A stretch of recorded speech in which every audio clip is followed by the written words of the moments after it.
జగన్మోహన్ రెడ్డి గారు మరి గతంలో మాట్లాడుతూ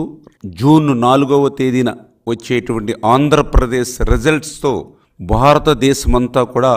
ఆంధ్రప్రదేశ్ రాష్ట్రం వైపు చూస్తాయని ఏదైతే జగన్మోహన్ రెడ్డి గారు గతంలో మాట్లాడారో ఆ మాటలు నిన్న వాస్తవమయ్యాయి. కాకపోతే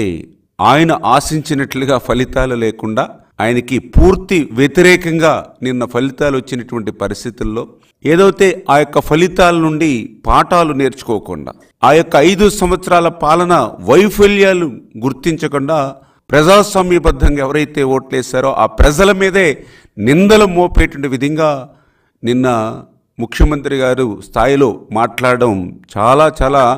దుర్మార్గమైన విషయం అని చెప్పి సందర్భంగా భావిస్తూ ఉన్నా. నిన్న 4వ తేదీన ఆంధ్రప్రదేశ్ రాష్ట్ర ప్రజలు ఇచ్చినటువంటి తీర్పు ఏదైతే ఉందో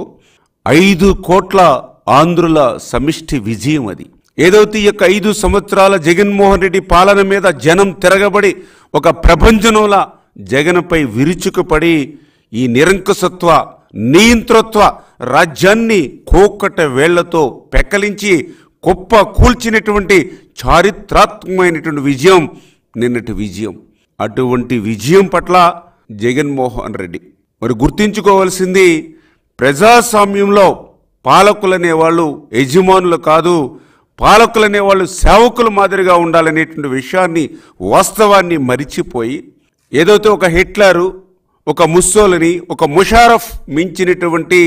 నిరంకుశత్వ నియంతృత్వ పాలనని